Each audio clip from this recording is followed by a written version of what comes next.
soul that is dirty. When I'm now baptized with the Spirit of God, which is the fire of God, I'm purified on the inside.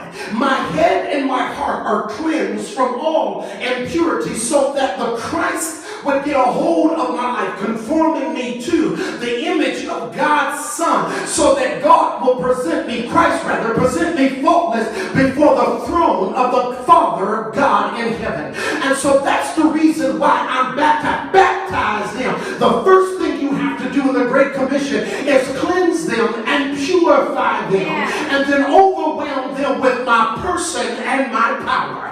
When I'm overwhelmed with the person of God, I'm walking and talking like Jesus Christ. When I'm overwhelmed with the power of God, I can do all things through Christ, the one that gives me the strength. The first thing you need to do when you're commissioning with the person and the power of God, and when you're talking and walking with God, and you're walking to the ordering of God in the Great Commission, you've got to bring people to their power. You got to bring people to their power. Because, see, that's how we're going to fill up the pew. Because everybody, most people out there are fighting and battling, and they're tired.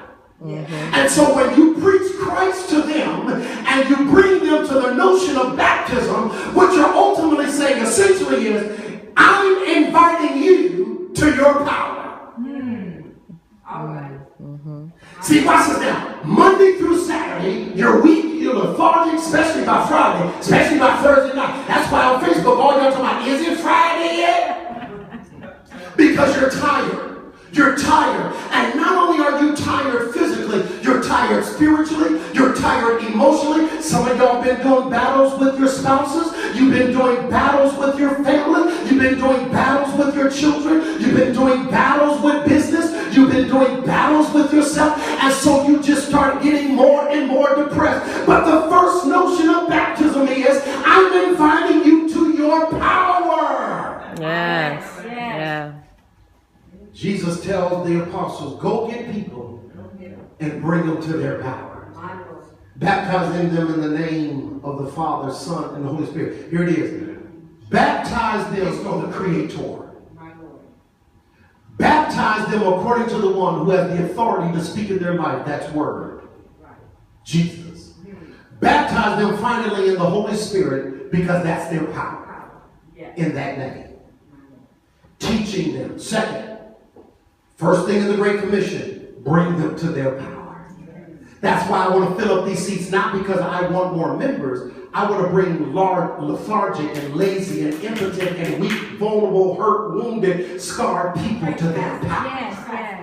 That's why I want to fill up this ministry. Get that in your spirit. I want everybody to know you don't have to live in your pain. You don't have to live shackled to your past. You don't have to live backwards. You don't have to have somebody remind you of your pain. I was in conversation with someone last night via telephone, and they said to me, watch this, what if somebody told you they didn't love you or like you? What would you do? I said, the first thing I would do is let them talk to themselves, because after you tell me you don't like me, I ain't hanging around you. I ain't begging you to like me. I don't need you to like me. Guess what? Poof, be gone. Bye-bye. Because I'm so secure. I don't need to hang around and beg somebody to. There are too many folk in your future that are going to love you and like you for who you are, for you to be focused on people who are dogging and dragging you backward in your past. Bring people to them. You know, the next thing, I gotta quit. When you're bringing people to their power, watch this. When you're bringing people to their power, you're forcing by power of the Holy Spirit to advance people who are stuck in life. You're drawing them, you're pulling them by my mere invitation to my church, and let me do the work by the power of the Holy Spirit by preaching the gospel. You're pulling people to their present. You're pulling people to their preparation for their next. You're pulling people to their now. And when you're pulling on people to their now and their next, you're pulling people out of their past. That's why you need to invite folk. Pull them out of their past. Yes. Teaching them to observe. Point number 2. The word teach means to show. A doctor, etymologically, is a teacher. A doctor is a teacher. Maybe I'm speaking to myself. Maybe I should be teaching. Maybe that's how I can earn a living. A doctor is a teacher. Amen. Etymologically, to teach somebody something means to show them something. Hurry up here, Eugene. A doctor is not the one standing giving the lecture. A doctor is the one who shows you what to do. Because a doctor is a teacher. And a teacher is somebody who shows you what to do. See, I'm a visual learner. I learned how to drive by watching my father. I learned how to cut my hair by watching the barber in New York. I learned how to ride a motorcycle by watching somebody ride the motorcycle. My brother's sitting right there. Matter of fact, his younger brother, my older brother. I learned how to ride a motorcycle by watching Chris. I'm a learner visually. I learned how to hit a golf ball watching video and watching him. I'm a visual guy. I learned how to do things by watching. Listen, people are not listening too much anymore to sermons. That's true. But they're watching your lifestyle. Yes. They want to know without you telling them, oh yeah, checked in at church, went to church yesterday. They want to see how you're going to act at 3 o'clock. They want to see how you're going to act on Sunday night.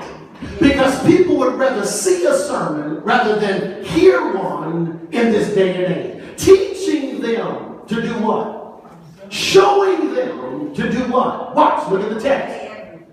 To observe all things. Stop right there. Hurry up. The word observe in the Greek means to keep their eye on. The word in the Greek means to keep their eye on. Get this in your spirit. My job in sharing the gospel is showing people how to keep their eye somewhere. Stay in the text. Teaching them how to observe. The word observe in the Greek means keep their eye. Watch this.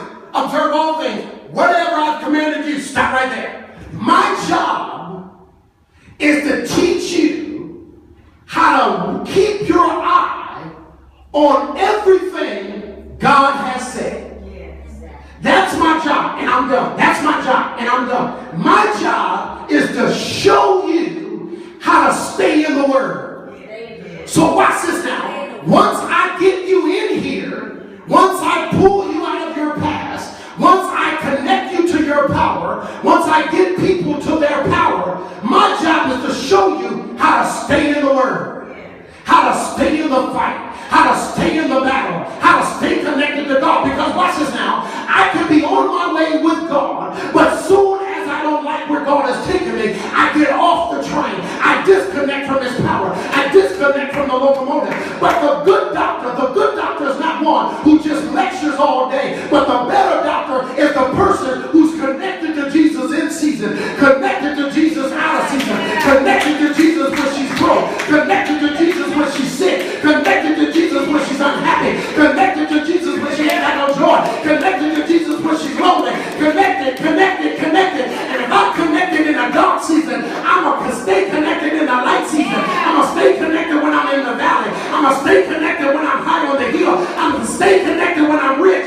I'm going to stay connected when I'm wealthy. I'm going to stay connected.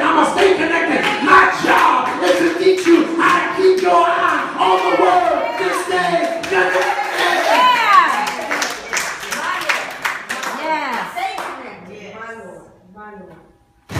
Wow, we can't fill up this small building because maybe you're not connected.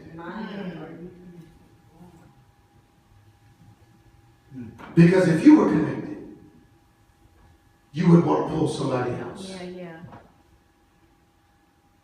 How does one person bring over 7 people? How does few other people bring other people? And many of us are not bringing anyone. Because maybe the issue is you're not connected. So that's where we're going for the rest of this month. Connection. Because if I'm connected to Jesus, I'm going somewhere. Here's where I'm going. May not be where you're going, and you may not be going where I'm going. But we're all going to the mission field. And you know where the mission field is? wherever you are. So I want to give you a challenge this week. Be persistent. Be worrisome. Child, if you call me one more time telling me about church on Sunday morning, look, stop calling me. Be persistent. As persistent as I was to get friends to go with me to the club, to get women to do what I wanted them to do, be even more persistent in pulling people to Christ. That's your challenge. We want you to know God specializes in things impossible.